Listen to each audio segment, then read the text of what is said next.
Okay, it's not been the best of starts for Roma right now. Oh, who's he blaming? Despite the fact that they've got... Hey, it's actually taken... He's actually, instead of blaming anybody, he's reminded us of his previous successes. Okay. Jose Mourinho has, Roma coach. Yeah. But he has actually taken some of the blame with it. Roma on the ground, basically. Obviously, they've got the likes of Lukaku and Dybala in this squad. A lot of talent in this team. You wouldn't have expected them to be where they are right now. This is what Jose Mourinho said after their most recent loss, 4-1 defeat to Genoa. It's also the worst start of my career, but I think it was also the first time in Roma's history that we played 2 European finals in a row. It's the group we have, and it's with this group that we have to get out of it. There is no other story, there is no market, no one comes in, no one leaves. It is the squad we have with its qualities and its problems. We have to move forward. There is no time to cry. I'm sure they're taking it well in Rome, the fans, this start to the season. What else should he say? I'm sorry, I thought you were going to... You know, other than the classic, oh, by the way, Roma's not won, haven't been in 2 European finals and all that. I mean, apart from that, he's saying the right thing. He's got a lot of injuries. Nobody's coming in, nobody's coming out. He's just said it, and he's going to get on with what he's got. I mean, that's what a normal person or a normal coach would say, looking on the bright side of things. Glass half full. It's just strange coming from him, because usually it's somebody else's fault. But he's taking he's just saying what it is. But he also has to add the little bit about the European tournaments. But hey, it's very anti-Mourinho, though, isn't it? Well, you wouldn't expect Roma to be here right now at this stage of the season, would you, Jules? No, that's true. When you have a front two of Dybala and Lukaku, when you've got some of the players that they have, you don't expect them to be that low in the table, that bad of a start. Yeah, of course, it is his worst start ever as a manager. But he's done this before. Remember when he was at United, when he started to be really under pressure, and he reminded everybody that he won 3 Premier League titles, albeit 10 years before, and that was as many as all the other 19 managers in the Premier League together. This is what he does. He just deflects the issues, the current issues, by trying to remind people of his glorious years before, the glorious things that he did 18 months ago, or even 4 months ago, whenever it was, even if he lost that final, the latest one.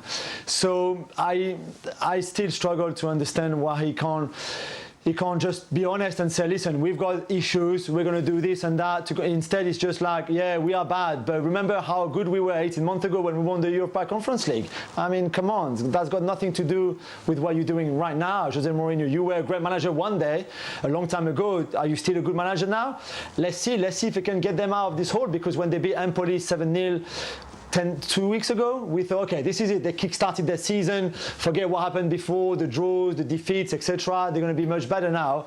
But since then, they haven't really been much better. So I think it would be tough for him for the next few weeks, and let's see if he can actually correct the things that we've seen wrong, especially defensively. I mean, for a Mourinho team to concede the 4 goals that they did against Genoa was an embarrassment. So let's see if he can at least sort that out. He's just biding his time, isn't he, till staving off the sack until this Portugal job comes up again, and he goes out with some swan song managing his country at the end of his career. I mean, Roberto Martinez at the moment, Portugal are flying, scoring goals against nobody pretty much, but he'll come a cropper like he did with Belgium, and Mourinho, I would imagine, will be waiting, because it just seems to me that in club management there's no really longevity with him anymore.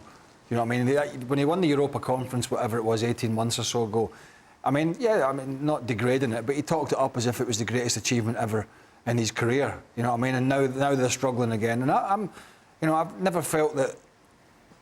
You know, all this talk about Lukaku and Dybala, and particularly Lukaku again. And I've always felt Lukaku now is a bit of a busted flush at that level. I think he's all right coming off the bench, but he looks as if he's a yard short in pace to me.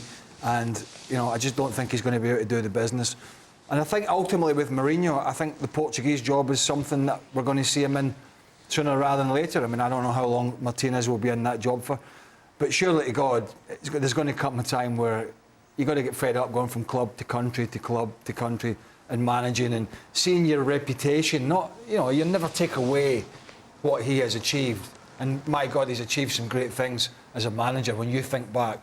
But nowadays it's kind of antiquated, isn't it, when we're talking about some of these other teams and how they play and how entertaining they are. I mean, you just got to look at the way we've reacted, the three of us.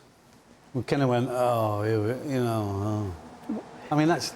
What, there's panel of positivity everywhere. Well, but for a guy, you do, but for a guy that's achieved what he has as a coach, right? For us to be sitting here going, oh, we've heard this before, and oh, here we go. I mean, that's not a good place to be. That kind of tells you need to pack it in. Is at that stage when Mourinho used to walk into any club, you thought, wow, you know, he's just got this Midas touch, and yeah, Was it the same as a Midas touch? Yeah. He's been at teams that have bought players and had money, but what he did at Porto in particular, you know, UEFA Champions, UEFA Cup against Celtic, and the next year Champions League. Then he comes in and has all that success at Chelsea, and he walked into the dressing room, he was the best manager on the planet. I don't think now when he gets a job, you think there's going to be success around the line. I mean.